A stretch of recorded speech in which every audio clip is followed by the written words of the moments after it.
What's going on, and welcome to Joe's Geek Show, the video series where we talk comics. And if you're new and like to support the channel, you can do so by clicking that like button, hitting that subscribe button, and sharing.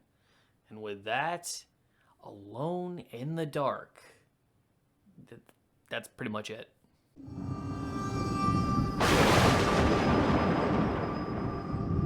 So in 2001, the game Alone in the Dark: The New Nightmare was released for Dreamcast, PlayStation 1 and 2, and the PC. It was meant to reinvigorate the franchise that hadn't seen an installment since Alone in the Dark 3 in 1994. But because of the success of things like Capcom's Resident Evil and Konami's Silent Hill games, companies were rushing out to try and make their own versions of these games, hoping to make that same sweet money. And of course, there were very few that were ever up to snuff. But since Alone in the Dark, in a way, helped pave the path for games like Resident Evil, Infogrames and Darkworks figured they could give it a facelift to resemble the playstyle that these newer games were known for.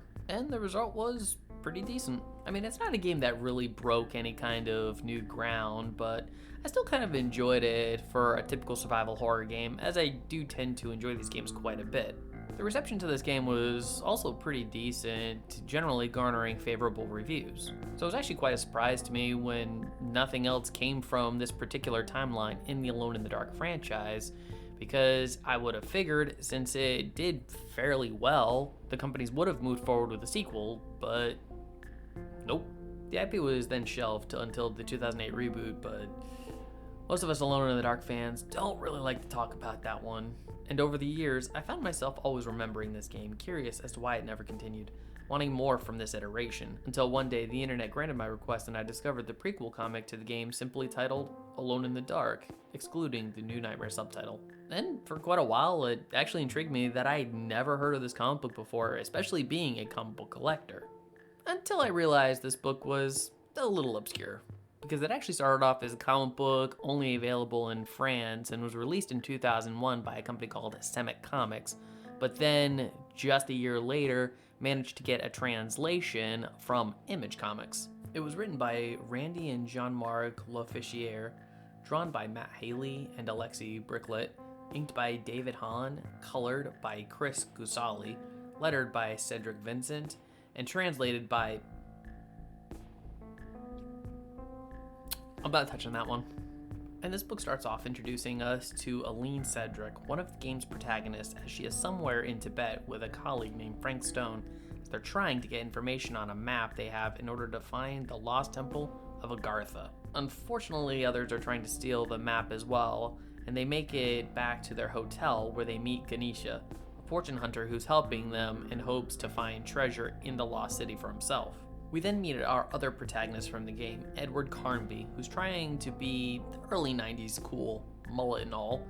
He was with an elderly wise man named Dr. Lang as the two bring up the Genghis crown and that it must be destroyed. It's then revealed they are traveling in a plane as Edward opens up a door and jumps from it, activating a parachute, now heading toward the mountains below. Back with Aline and the others, they follow the map, entering a cave where they are then attacked by what seem to be Yetis. They run while continuing to follow the map and make their way outside to the entrance of the temple when Edward lands in and leads them inside. We then get a few pages of exposition as Edward explains the crown of Genghis and the dark power it holds when they eventually find the crown, in which Frank runs at it and puts it on, gaining its power. But let's be honest, Crown of Loki makes a little more sense. Edward uses an amulet to try and dispel it, but to no avail. Instead, Frank brings the statues to life and they attack the remaining trio. They try to escape, only to run into the Yetis once again, concluding they are the protectors of the temple and Aline can speak their language, and they begin to fight the monsters, with one Yeti leading Edward and Aline to the heart of the world, where Frank is. Frank then unleashes a spell which begins to summon a monster into reality, when Aline uses a spell of her own to take the crown and place it on her own head in order to send the monster back. The trio end up on Dr. Lang's plane with the crown having been destroyed, Edward being supposedly told bad news about his employer and friend Mr. Fisk, and Ganesha recommending he and Aline check out the temple in Arata. And talk about a far cry from the source material. Because with this story's elements of caves and maps and temples and mystical artifacts, it feels less Alone in the Dark and more Tomb Raider. Even some creatures, save for the tentacle monster, like the moving statues and the Yetis, feel a lot more like they're from an original Tomb Raider game. So much to the point, I actually do kind of wonder if maybe at first the company thought they were making a Tomb Raider comic until they were told, no, you're actually doing Alone in the Dark. But because they were so far along in the comic, it was a little too late to change directions. The story also feels quite bare bones, where we get some superficial character introductions, the exposition about the MacGuffin of the story, which was the Crown of Genghis, which basically is it. Because generally prequel tie-in game comics usually are used to try to flesh out character backstories that the game may not necessarily cover. We really learn nothing about any of these characters outside of their superficial personality. Granted, I get it, it was only one issue, they're not really working with a lot, but I think that they could have done better. Because if you were going to be tasked to write a tie-in prequel comic to a video game, wouldn't it be more efficient to focus on the characters? Like, one of the driving factors in the game is Edward trying to figure out what happened to Mr. Fisk, a personal friend of his that was murdered. Covering some of the events that led up to Edward and Aline getting on the plane to Shadow Island in the first place would have served as a better story. And speaking of characters, I always felt that it was weird that Aline and Edward had met prior to the events of the game, because given from their dialogues back and forth, it really feels like these two don't know each other. Because in the game, Edward's constantly telling her to hide or stay behind him, only he can protect her. But the comic pretty much just showed that they went on this really crazy adventure with mystical amulets and tentacle monsters. You think after an event like that, Edward would be more so inclined to think, okay, she can take care of herself. And then there's the pacing of the book. So these guys must have known that they had very little time and only one book to tell a story, and they just didn't know how to do it. My God, this book jumps all over the place. Characters are in one place 1 minute, then they're in another the next. It almost kind of feels like they're teleporting a little bit, because there's very few transitions between scenes. And whenever we cut scenes, the caption boxes describe exactly what we're seeing on the page. For example, when we're introduced to Edward, he's sitting in a dark room filled with smoke, and the caption box literally says, in a dark room filled with smoke. And it's something that's prevalent throughout the entire book, because I guess they thought we were too stupid to examine the pages.